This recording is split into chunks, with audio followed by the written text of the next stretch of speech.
Well, good morning, everybody. I know we're still in the middle of football season and volleyball season, but we're here today to talk some basketball. Really excited about the upcoming season for both of our programs.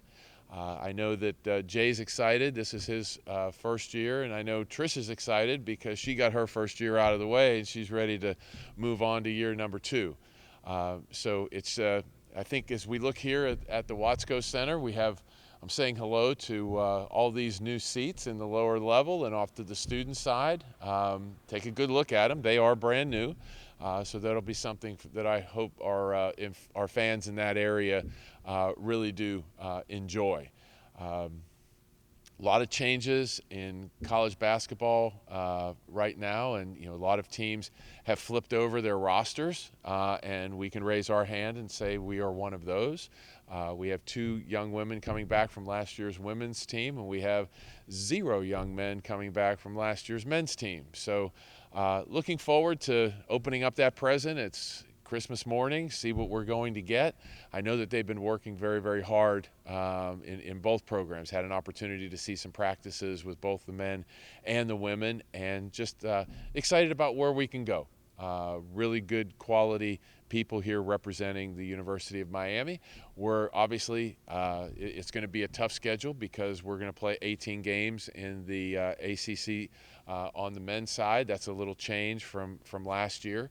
So we'll see how that goes. And really here to answer any questions you may have regarding basketball or other things going on in intercollegiate athletics. Dan, I wanted to ask, welcome again, welcome back and all that. How does the excitement around the football team, the success of the football team, does that trickle to the other sports, and particularly basketball? Are you seeing that energizes the basketball fan base? What do you think it has an effect what the football team does?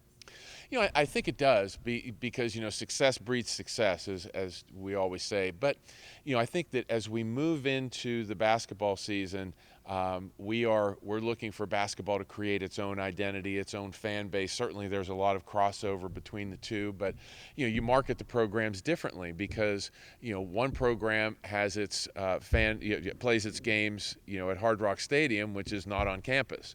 One does. So the way we go about marketing to our community, to our students, is a little bit different for men's and women's basketball. So we'll see some things maybe a little different as it relates to that. But yes, anytime you have success within your program, I think you see some positives that move on to other parts of the program as well. Dan, obviously, you've had to go through the hiring process back in the spring, bring in Jay, bring in a staff, and you get to know him somewhat during that process. But just over the last whatever 6, 7 months, what have you learned about him? What has anything surprised you about him, or just what's he like to work with?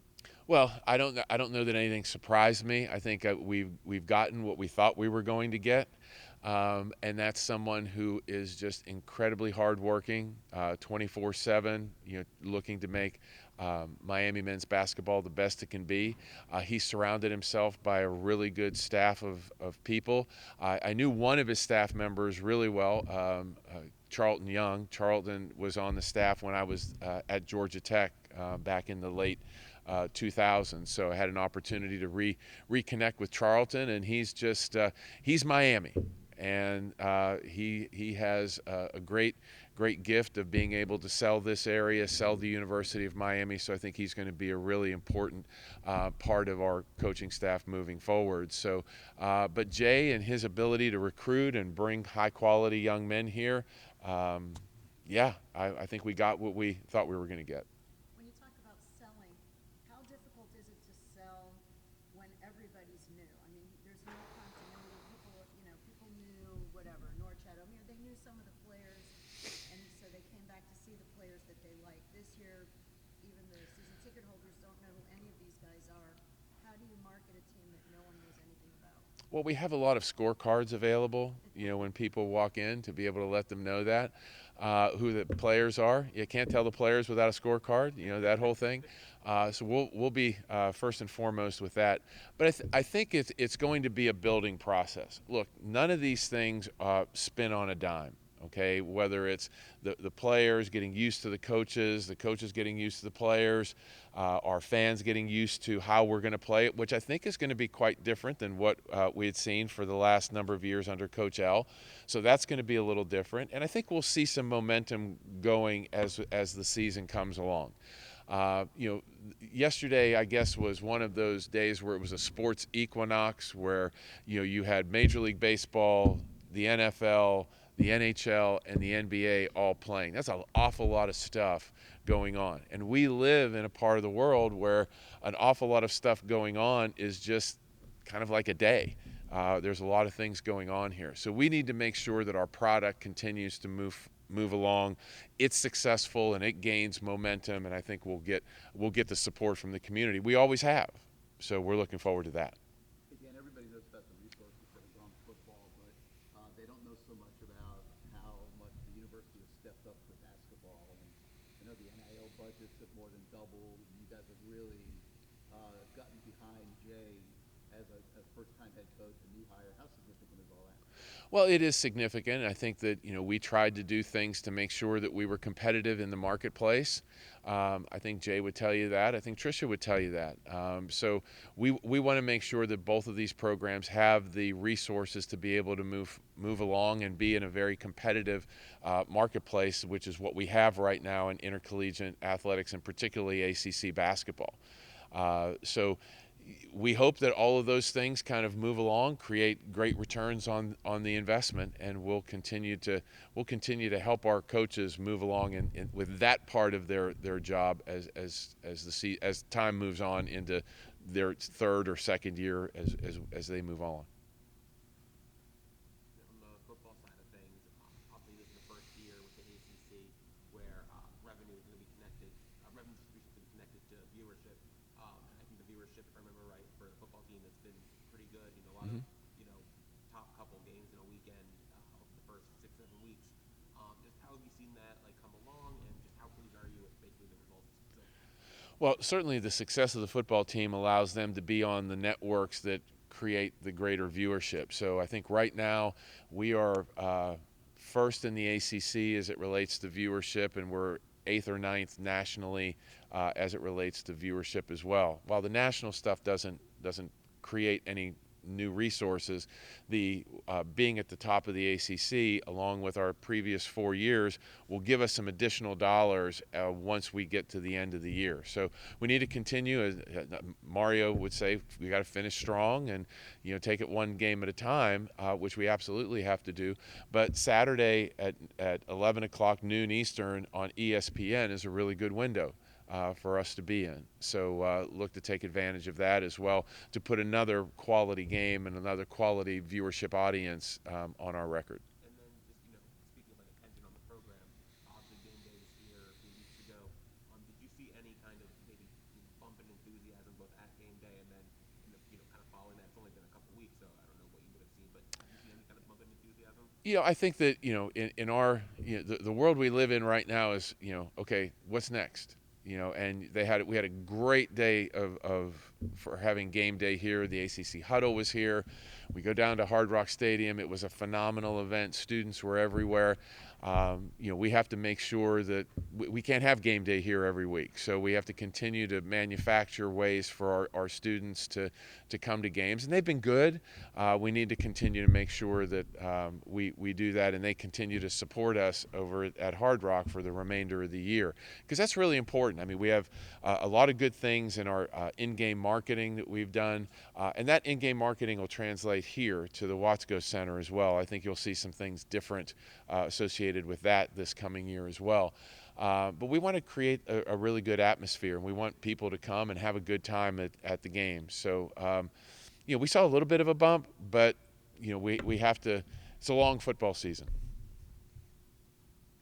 I had a question I saw on the schedule. I don't know if it's, I have not had a chance to compare to last year. It looked there were a lot of Sunday afternoon games or something, 2 o'clock, 4 o'clock for the men and the women's teams. Is that normal? Is that league-wide, or is that just here? Is that for marketing reasons? I got to tell you, I have not studied the schedule to that detail. I kind of know when we play, but I didn't notice any pattern associated with that or any real reason. I can tell you that it wasn't from our end that we were looking to do some of that, especially if it was ACC games. And I know the women have traditionally played on Sundays a lot, and it's a great time spot for them. Because of the community certainly comes out and supports them. But no, I didn't notice anything. There wasn't anything top of mind, to be able to do it that way. Right. And also you mentioned before that the men's team, from what you've seen in practice and stuff, the style of play is going to look a little different. What are you seeing just as a spectator? What do you think will be different? Well, I think we're very big, and I think we're going to be very physical. We have some incredible athletes on that side. From coming in, all the new people, they're blending together. So I look at, Jay loves to emphasize defense, so I think that will be a big part of what we do. But I'll let him get into all the details of it. They're just a lot of big young men walking around here. So I think that's going to be, just physically when you look at them, it's going to seem different. Dan, I remember we spoke to you. It had already been announced when we spoke to you before football season about the ACC going to 9 football games for 9 conference games a year. And since then, you guys obviously usually canceled the South Carolina series. Just with 9 conference games only getting 3 non-conference spots, I guess what's going to be the driver, the decision making when it comes to scheduling non-conference games going forward? Well, we're going to have to place our other Power 4 game, because we're going to play 10 Power 4 games. We're going to have to place that into the schedule, understanding where we play Notre Dame, because Notre Dame, obviously doesn't always have a partner with it, or we always don't play them home one year, away the next. So we're going to be playing out in Las Vegas against Utah. We're going to play Notre Dame. We have a series with Auburn. We have a game against Michigan State that is a makeup game from COVID.